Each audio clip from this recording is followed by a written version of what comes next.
오늘 그림 속의 시사 이야기 네 번째 시간. 오늘 함께 이야기 나눌 그림은 에두아르 마네의 풀바디의 점심 식사라는 그림입니다. 오늘도 성균관대 법학전문대학원의 김민호 교수님 모시고 이야기 나눠보겠습니다. 교수님 안녕하세요. 안녕하세요. 네, 오늘 이 풀바디의 점심 식사라는 그림은 되게 낯이 익은 유명한 그림이에요. 네. 그런데 이 작품이 처음 등장했을 당시만 해도 엄청난 비난을 받았다고 하던데요. 좀 네. 말씀해 주시겠어요? 예, 뭐 그림을 보시면은 그 신사 두 분하고 여성 두 분이 이 풀밭에서 피크닉을 하는데 여성이 옷을 다 벗고 있지 않습니까? 네네. 그러니 생각해 보세요. 이 숲속에서 피크닉을 하는데 여성이 옷을 다 벗고 식사를 한다.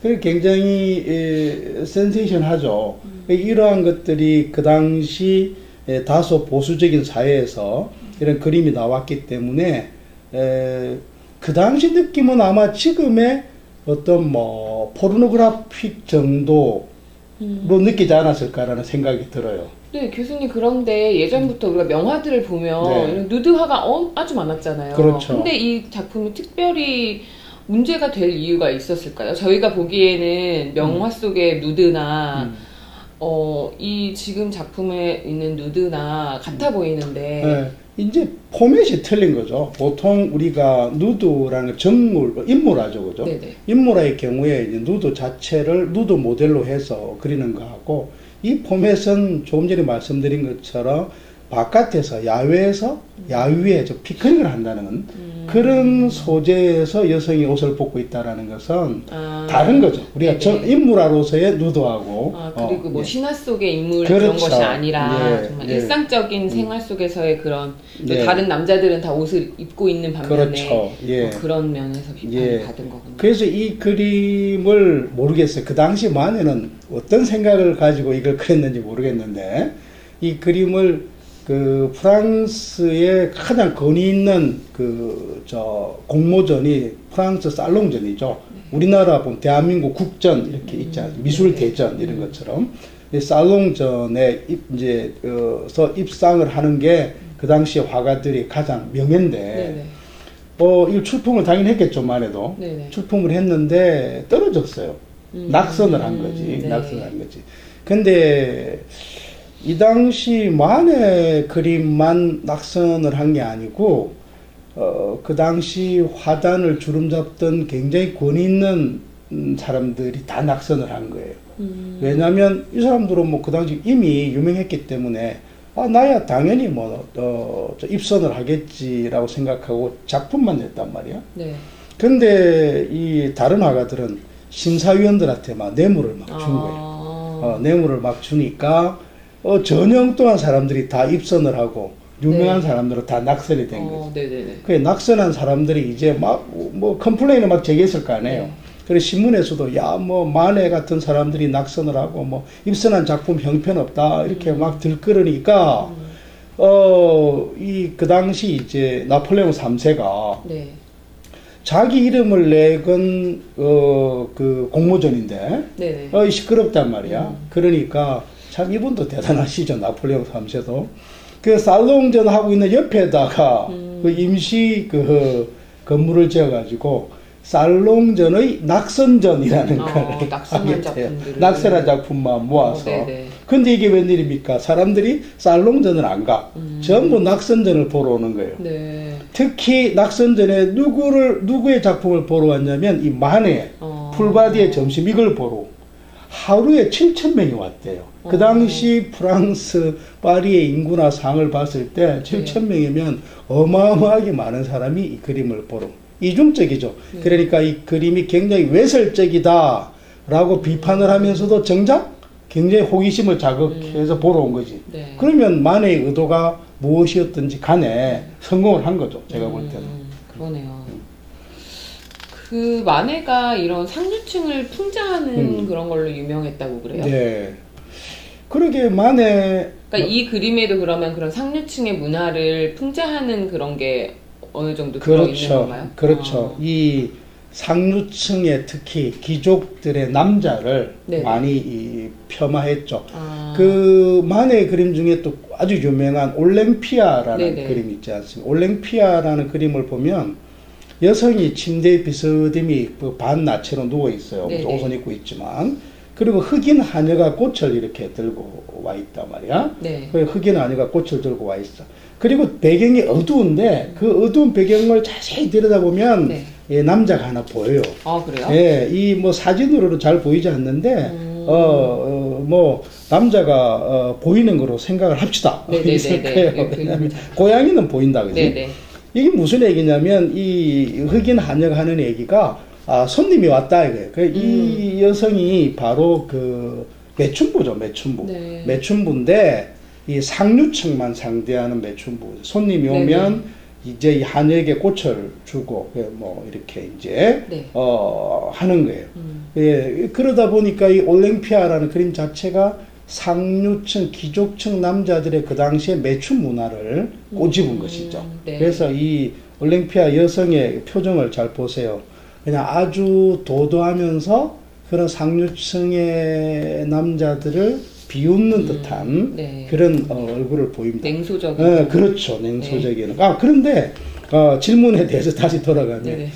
어느 미술평론가도 그런 얘기를 한 적이 없습니다만 저는 마네를 낭만 좌파, 요즘 강남 좌파 그러지 않습니까? 네. 강남 좌파 내지는 낭만 좌파가 아니었겠는가. 네. 왜냐하면 아버지도 법관이었고 네, 어머니도 외교관의 딸이었거든. 외할아버지가 그 당시 굉장히 유명한 외교관이었어요. 네네. 상류층이지. 네네. 또 아버지는 마네를 법관으로도 키우려고 하고 그다음에 해군 항해도 시키고 막 그래요. 이 남자가 그 당시는 이제 바다를 제패야 유명한 사람이 되니까 그렇게 했음에도 불구하고 본인이 이제 화가의 길로 갔는데 그러면 순수 미술로 가야 될 거 아니야. 근데 우리가 이제 다음 시간에 5탄에서 얘기하게 될 그 막시밀리안의 처형과 같은 시사적인 그림을 막 그려요. 사회 고발적인. 정치적이었던 그렇죠. 굉장히 그래서 우리가 아까 이 풀바디의 점심 이것도 상당히 정치적인 계산에 의해서 만들어진 게 아니겠는가. 근데 오늘 이야기 다 해버리면 재미가 없겠지만 우리 다음 시간에 하게 될 마네의 막시밀리안의 처형 같은 그림도 3번이나 그린다고. 네네. 네, 그거 보면 신문 기사를 보고 막 그리는 거예요. 네. 네, 그렇게 굉장히 정치적이었죠. 그러니까 정치적으로 주목을 받고자 하는 그런 의도가 있었던 거네요. 그런 게 상당히 많이 있었죠. 네. 그리고 제가 또 약간 좀 그런 게 의문이 들었던 부분이 그렇게 상류층에서 좋은 교육을 받고 자랐으면서도 상류층을 비판하고 그러면서 또 그런 주류 문화였던 살롱전에 계속 출품을 해서 살롱전에서 인정을 받기 위한 노력을 계속 하더라고요. 네. 이 풀바디의 점심 식사가 1863년 작품이죠. 63년 작품이고 또 올랭피아 아까 그 올랭피아도 1865년에 살롱전에 출품을 해서 낙선을 했겠죠. 근데 계속 주류 사회에서 인정받으려는 그런 움직임을 보이는 게 약간 저는 모순된 것이 아닌가. 아니면 그런 살롱전에 출품을 하면도 이 계속 낙선을 하는 것에 의한 그런 반항심에 또 주류 문화를 계속 공격한 것이 아닌가. 뭐 이런 생각도 들더라고요. 뭐 그렇게 해석도 가능한데 우리가 이제 마네를 어떤 그 사조에 분류를 한다 그러면 마네는 우리가 인상주의, 즉 임프레션주의라고 넣는단 말이죠. 근데 마네의 그림을 보면은 고흐나 고갱과 같은 인상주의 화가라는 느낌이 확 들지 않아요. 네네. 그게 왜 그러냐면 이 마네가 미술사적으로 굉장히 주목을 받는 이유는 사실주의에서 인상주의로 넘어가는 그 단계, 인상주의가 나오게 된 상당히 중요한 역할을 하게 돼요. 왜냐하면 마네의 초기 작품들을 보면 거의 다 사실적인 묘사를 합니다. 사실적인 묘사를 하는데 이 풀바디의 점심이나 올랭피아나 이런 걸 보면은 특히 여성들의 몸을 표현할 때 보면 굉장히 빛을 강조해서 밝게 처리를 해요. 아주 밝게 처리를 한다. 그리고 또 풀바디의 점심에 보면 그 배경에는 하늘빛 같은 것도 이전과 같은 하늘의 단조로운 하늘 채색이 아니고 나중에 인상주의가 나오고 인상주의와 아주 비슷한 빛의 흐름을 표현하는 하늘을 표현한다는 얘기죠. 그래서 제가 볼 때 이 만해가 모르겠어요. 제가 만해에 속을 들어가 보지는 않았습니다만은 어떤 주목을 받기 위해서 또 정치적인 어떤 이유에서 이런 파격적인 그림을 그릴 수도 있고 네네. 또 하나는 그러한 네. 사실주의에서는 뭔가 빛과 색을 표현하는 한계가 있지 않습니까? 네. 그러다 보니까 뭐 풀바디의 점심 같은 경우에도 여성을 이렇게 나체를 이렇게 표현함으로써 빛을 표현할 수 있는 뭐 그렇지 않았나라는 생각도 들어요. 정확하지는 않습니다. 저도 어떤 네. 게 답인지는 모르겠습니다만은 그래요. 그러면은 새로운 어떻게 미술사조에 의도를 했건 하지 않았고 미술사조의 어떤 뭔가 새로운 시도를 해봤다고 생각이 됩니다. 뭔가. 네. 근데 하여튼 이분이 시사적이고 사회고발적인 그림을 많이 그린 건 사실이에요. 네. 네. 그러면 오늘 만해에 대해서 그 부분은 좀 더 깊이 들어가서 다음 시간에 한번 그 그림을 가지고 얘기를 해보도록 할게요. 네, 오늘 좀 만해에 대해서 좀 기본적인 내용들을 생각해 봤는데요.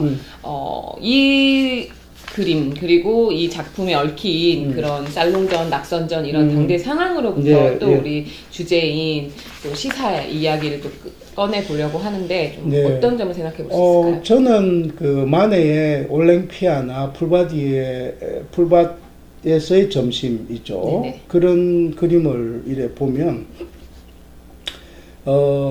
살롱전이라는 그 당시 권위 있는 공모전에는 낙선을 하고 그래서 네네. 낙선전에서 유명해진 거지 않습니까?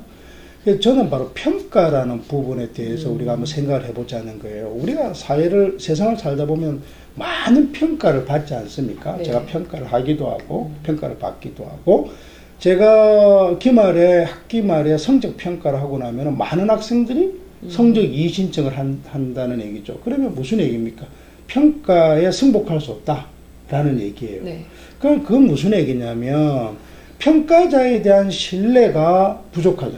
물론 뭐 학생들 입장에서 성적 이의 신청의 대부분이 뭐 교수님의 평가를 불신합니다가 아니라 뭐 플러스를 달아주세요, 뭐 조금 더 잘 봐주세요, 뭐 이런 얘기지만 어찌됐든 간에 우리가 평가의 가장 기본 원칙이 뭐냐면 객관적이고 정확한 평가. 네. 그리고 일단 평가가 이루어지면 그 다음에 승복하는. 네네. 피평가자는 승복하는 게 가장 이상적인 평가 모델이죠. 네. 근데 우리가 사실 그렇지 않습니까? 우리 김기린 팀장도 어떤 평가를 받으면 이 자기에게 유리한 평가를 하게 되면 승복하기가 쉬운데 자기에게 불리한 평가를 하게 되면 승복하기가 쉽지 않죠. 그죠? 네. 바로 그런 겁니다. 그래서 우리가 평가에는 두 가지가 있잖아요. 항상 정성적 평가와 정량적 평가가 있는데 네. 정량이라는 것은 딱 수치가 정해져 있기 때문에 객관화할 수가 있죠. 네네. 크게 사람들이 불만을 가지지 않아요. 정성이라는 것은 주관적 판단이 개입될 수밖에 없죠. 여기서 항상 불만이 생기는 거란 말이야. 네. 그러다 보니까 우리나라는 이 정성평가보다는 정량평가를 좋아합니다. 네. 자꾸 그렇죠. 불만이 많으니까 양적으로 평가를 하는 거죠. 대학 입시 같은 것도 마찬가지예요. 입학 사정관 우리 못 믿겠다. 네네. 이런 거. 뭐 수시 입학 이런 못 믿겠다. 그냥 객관적인 수능 점수 이런 것만 가지고 가자라는 걸 좋아해요. 네. 근데 그도 그럴 것이지 우리가 예컨대 평가의 점수가 200점이다. 정량이 100점이고 정성이 100점이라고 했을 때 정량은 거의 차이가 없어요. 예컨대 시험에서 100점 맞은 사람하고 90점 맞은 사람하고 정량의 차이는 10점이잖아요. 근데 정성은 내가 마음에 들면 100점이고 마음에 들지 않으면 0점이에요. 그러니까 당연히 정량에 의해서 평가가 달라질 수 있겠죠. 그런데 네네. 내가 오늘 얘기하고 싶은 그거예요. 정성평가라는 것은 주관적 가치 판단의 평가가 아니라 네. 평가자가 객관적으로 그 사람의 잠재력이라든지 그 사람의 업무 능력이라든지 이런 걸 평가하는 이게 정성평가란 말이야. 그런데 우리나라 사람들은 굉장히 커다란 오해를 하고 있어요. 정성평가는 바로 호감에 대한 평가다. 호감이란 게 뭐예요? 나랑 같은 대학 출신이네? 호감이 가잖아요. 저 친구는 예쁘네? 호감이 가잖아요. 우리랑 같은 고향 사람이네 호감이 가잖아요. 네. 그건 호감일 뿐이지 네. 호감과 정성평가를 우리는 혼동한대요. 우리가 외국의 이 평가 시스템을 굉장히 부러워하는 게 뭡니까? 그 사람들은 호감이 있는 거하고 네. 평가하는 건 다르다. 네. 그러니까 정성평가를 하는 사람도 그렇죠. 나름대로 객관적 기준을 가지고 해야 된다는 그렇죠. 객관적 기준을 가지고 평가를 하는 네네네. 거죠. 예컨대 우리가 질문을 했을 때 대답을 하지 않습니까? 그러면 대답을 잘한 친구가 있을 거고 그 사람의 사고가 굉장히 발전적이고 우리가 필요로 한 사람이다 네네. 라는 사람이 있을 거 아니에요. 그럼에도 불구하고 그런 거는 무시. 그냥 내가 호감이 가는 사람을 평가. 그렇게 하다 보니까 우리는 그런 정성평가에 대해서 승복하는 사람이 거의 없어요. 네. 무조건 다 불복하지. 내가 안 되면 다 불복한다는 것이죠. 이건 무슨 주체자의 그렇죠. 공간이 있을 것이냐. 그렇죠. 그런 생각을 하게 된 거지. 그래서 이런 생각이 들어요. 그 풀바디의 점심이 우리 살롱전에서 낙선을 해가지고 살롱 낙선전에서 유명한 그림이 되었는데 결국 그 그림이 지금까지 명화 속에 하나로 자리 잡았다. 그러면 분명히 그 당시 평가가 잘못됐다. 역사적인 평가가 잘못됐다라는 것이죠. 승복하지 않았다. 그런데 이 논리대로 간다면 우리가 지금 하고 있는 평가도 다 승복할 수 없다. 이렇게 할 수 있는 거예요. 네. 그래서 제가 뭐 기회에 하고 싶은 얘기는 평가를 할 때 특히 정성평가는 호감평가가 아니다. 호감과 정성의 평가는 다르다. 네. 그래서 평가자도 정말 가치 중립적이고 객관화된 평가를 해야 될 것이고 그 다음에 일단 평가가 내려지고 나면 그 평가에 승복할 수 있는 사회 그런 사회가 바로 선진사회가 아니겠는가 라는 생각이 듭니다. 네, 어제 최근 문제가 되고 있는 아직까지 이어지고 있는 그런 대선에 대한 불복 같은 그런 부분이 생각이 나고 선거에 있어서 또 유권자는 또 평가자의 입장이 되기 때문에 그런 또 우리 일상의 일에도 적용을 해볼 만한 이야기인 것 같아요. 예, 아주 사회자가 좋은 말씀을 하신 게 우리가 지금 대통령 선거가 끝나고 정부가 출범해서 지금 이렇게 정부가 나가고 있는데 네네. 우리가 항상 그렇지 않습니까? 선거는 51%가 지지를 하고 49%가 반대를 했어도 그렇게 해서 51% 당선이 되고 나면 그 다음은 국정을 같이 운영하는 데 있어가지고 힘을 모아야 되는 것이 우리 교과서적인 얘기입니다. 네네. 그런데 그 결과에 대해서도 국민들이 직접 투표를 하고 또 민주적 절차에 의해서 선거가 이루어졌음에도 불구하고 지금이 어느 시점입니까? 부정선거라는 표현 또 뭐 개표가 잘못됐다는 표현까지 쓰면서 공공연하게 이런 대선에 불복하는 그런 어떤 그 움직임 또 상당히 우리 사회가 선진화되는데 발목을 잡고 있다는 생각이 듭니다. 좋은 지적인 것 같습니다. 네, 오늘 뭐 많은 여운을 남기는 논의였던 것 같습니다. 다음 시간에는 만해의 두 번째 시간 해가지고 아까 말씀드렸듯이 그 만해의 정치적인 표현을 했던 그런 부분들에 대해서 막시밀리안 황제의 처형이라는 그림 가지고 다시 이야기 나눠보겠습니다. 네, 교수님 감사합니다. 감사합니다.